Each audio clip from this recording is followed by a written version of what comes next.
జ్యోతిష్య శాస్త్రంలో గ్రహాలు ఒక రాశి నుంచి మరొక రాశికి సంచారం చేస్తున్నప్పుడు మిశ్రమ ఫలితాలను అందిస్తుంటాయి.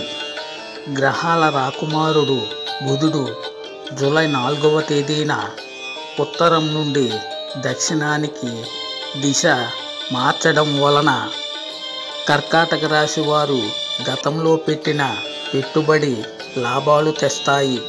కొత్త పనులు ప్రారంభించే సమయం.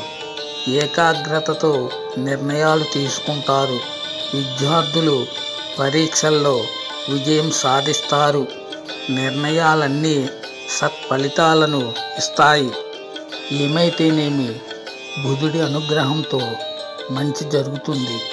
భారీగా సంపదను అందుకుంటారు తమ తెలివితేటలతో.